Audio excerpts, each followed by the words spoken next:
మెడ్ plus లో అదే medicine అదే క్వాలిటీ, మార్కెటింగ్ డిస్ట్రిబ్యూషన్ ఇంకోటి అంటూ వీళ్ళకి అదనపు ఛార్జీలు ఉండవు. అందువల్లే 50 to 80% డిస్కౌంట్ లో మనకు అందిస్తున్నారు.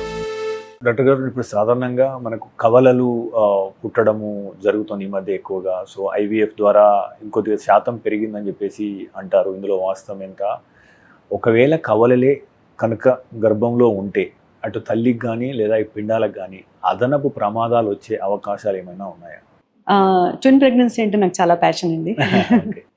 I have almost experience of 3000 twin births. Okay, great. And then 100 triplets births.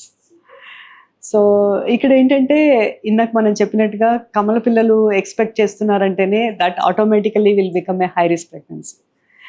So కమల పిల్లలు రావడానికి చాలా కారణాలు ఉండొచ్చు. దాంట్లో ఐవీఎఫ్ అనేది చాలా ముఖ్యం. More than IVF we call it as fertility treatment. Fertility treatment అంటే డైరెక్ట్గా టెస్ట్ ట్యూబ్ బేబీకి వెళ్ళిపోవటం కాదు. కొలోకియల్గా మనం ఐవీఎఫ్ అంటే టెస్ట్ ట్యూబ్ బేబీ అనుకుంటారు. అది కాకుండా మెడిసిన్స్, ఎగ్ రిలీజ్ అవడానికి మెడిసిన్స్ ఇచ్చినప్పుడు కూడా ఒక అండము ఒక స్పర్మ్ తోటి కలిస్తే ఒక బేబీ వస్తుంది. ఈ ఎగ్ రిలీజింగ్కి మెడిసిన్స్ ఇస్తే దాంతో 2-3 అండాలు తయారవ్వచ్చు. సో ఇట్లాంటి వాటి వలన అంటే మెడికల్ ట్రీట్మెంట్ వలన కూడా కమల పిల్లలు వచ్చే అవకాశం ఉంది. బట్ వెరీ ఇంపార్టెంట్ థింగ్ ఏంటంటే హైపర్ ఓవ్యులేషన్ అంటే ఆటోమేటిక్గా బై నేచరే మోర్ దాన్ 1 ఎగ్ రిలీజ్ అయ్యే కొన్ని ఫ్యామిలీస్ ఉంటాయి. మదర్ సైడ్ నుంచి ఇట్లా ఫ్యామిలీ హిస్టరీ ఆఫ్ ట్విన్స్ ఉంటే కనుక వీళ్ళకి ట్విన్స్ వచ్చే అవకాశం ఉంటుంది.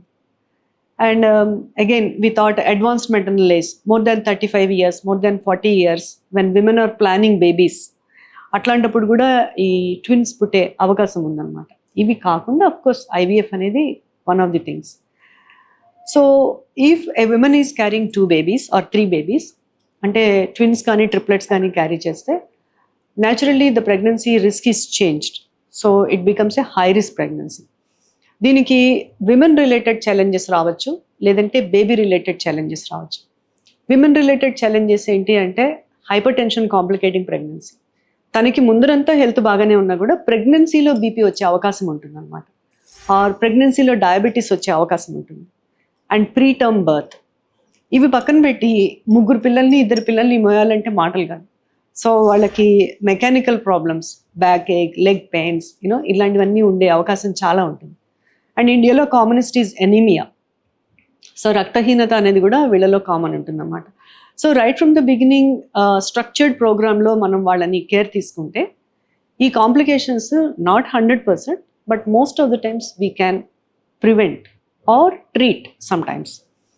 ఇంకపోతే పిల్లల విషయంకి వస్తే ఏంటంటే కమల పిల్లల్లో చాలా రకాలు ఉంటారు. ముఖ్యంగా ఒక బేబీ, సింగిల్ బేబీ ఉంది అంటే ఒక బేబీ, ఒక ఉమ్మనీటి సంచి, ఒక ప్లసెంటా ఇలా ఉంటుంది. సో న్యాచురల్లీ 2 బేబీస్ ఉన్నప్పుడు 2 బేబీస్, 2 ప్లసెంటా, 2 ఉమ్మనీటి సంచి ఇట్లా ఉంటే కొరియానిసిటీ అంటాం. ఇది చాలా సేఫ్ ప్రెగ్నెన్సీ. సో వీళ్ళని డైకొరియానిక్ ట్విన్స్ అంటారు, ఫ్రెటర్నల్ ట్విన్స్ అంటారు. అంటే 2 మోస్ట్ లైక్లీ 2 అండాల నుంచి వచ్చారనమాట వాళ్ళు. సో ఒక్కొక్క బేబీకి ఒక్కొక్క ప్లసెంటా ఉంది అంటే పవర్ సప్లై కొలోకియల్గా అర్థం చేసుకోవాలంటే మదర్ నుంచి బ్లడ్ తీసుకొని బేబీకి అందించే ఆర్గన్. ఈచ్ బేబీకి ఒక్కొక్క సెపరేట్ ఉంటే అది చాలా కంపారిటివ్లీ లో risk pregnancy, because many challenges ఉండవు. ఇంకొక వెరైటీ ఏంటంటే ఐడెంటికల్ ట్విన్స్. సినిమా ఉంది కదండి మన హలో బ్రదర్ టైప్స్. సో దాంట్లో ఏంటంటే ఒకటే బ్యాగ్లో ప్లసెంటా ఒకటే ఉంటుంది, కానీ ఉమ్మనీటి సంచులు 2 ఉంటాయి. సో అట్లా ఉన్న వాటిని ఐడెంటికల్ ట్విన్స్ అంటారు. ఈ ఐడెంటికల్ ట్విన్స్ ఒకటే మాయ ఉండటం వలన వాళ్ళు ఏంటంటే they are connected through placenta. సర్క్యులేషన్లో ప్లసెంటా నుంచి కనెక్ట్ అవుతుంది అనమాట. మనం ట్రాఫిక్ చూస్తే 2-way ట్రాఫిక్ ఉంటుంది కదా, A point to B point and B to A point again. ఇట్లా సర్క్యులేషన్ 2 వైపులా తిరుగుతుంటే ప్రాబ్లం ఉండదు. బట్ ఒక్కొక్కసారి ఏంటంటే అది 1-way ట్రాఫిక్ లాగా ఒకవైపు నుంచే వెళ్తుంది. సో ఒక బేబీ 2వ బేబీకి రక్తం ఇస్తూ పోతుంటుంది, 2వ బేబీ తీసుకుంటోంది, రిటర్న్ ఇవ్వట్లేదు. సో దీన్ని డోనర్ బికాజ్ బ్లడ్ ఇస్తోంది, ఇంకో బేబీ తీసుకుంటోంది కాబట్టి రెసిపియంట్ అంటారు. సో ఈ కండిషన్ని twin to twin transfusion syndrome అంటారు.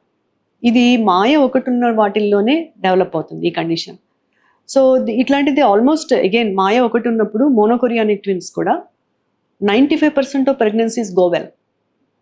5%లో మాత్రం ఇలాంటి ఛాలెంజెస్ వచ్చే అవకాశం ఉంటుంది. 20 years ago అమెరికాకి నుండి లండన్కి పేషెంట్స్ మేము అఫోర్డబుల్ విమెన్ని మేము రిఫర్ చేసాము ప్రొసీజర్ కోసం, లేజర్ ప్రొసీజర్ కోసం. బట్ ఇప్పుడు ఇండియాలో చాలా చోట్ల ఇది జరుగుతుందండి.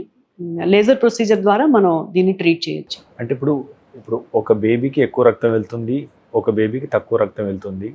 సో కడుపులో గర్భంలో ఉన్న పిండాలకి మనం బ్లడ్ ట్రాన్స్ఫ్యూషన్, సో అంటే ఏ సందర్భాల్లో అవసరం వస్తుంది, అది ఎలా చేస్తారు, సో దాని గురించి వివరించండి. ఇది ట్విన్ ట్రాన్స్ఫ్యూషన్ సిండ్రోమ్ గురించి ముందరే భయపడిపోవాల్సిన అవసరం లేదు.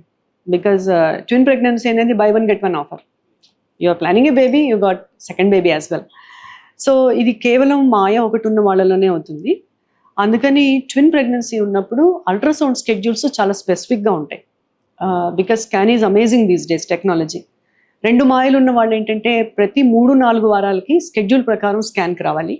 సో దాంట్లో ఈచ్ బేబీలో అవయవాల లోపం ఏమన్నా ఉందా, లేకపోతే ఉమ్మనీరు కరెక్ట్గా ఉందా లేదా, బేబీ గ్రోత్ బాగుందా, బేబీకి బ్లడ్ సప్లై బాగుందా, ఇవన్నీ డాప్లర్ వీటన్నిటి వల్ల చూస్తాం అనమాట. వెరాజ్ మాయ ఒకటే ఉన్నప్పుడు రిస్క్ ఫ్యాక్టర్స్ ఎక్కువ ఉన్నాయి కాబట్టి వీళ్ళకి ఎవ్రీ 2 weeksకి స్కాన్ ఉంటుంది. ఈ 2 weeksలో స్కాన్ చేసినప్పుడు మనం నిజంగానే రెండింటి మధ్య కనెక్షన్స్లో 2 విధాలుగా వెళ్తుందా బ్లడ్, లేదంటే ఒకటే బేబీ నుంచి ఇంకో బేబీకి వెళ్ళి ఆగిపోయి ఇది TTTS అనేది డెవలప్ అవుతుందా అనేది అల్ట్రాసౌండ్ బై స్కానింగ్ వల్ల బాగా తెలుసుకోవచ్చు.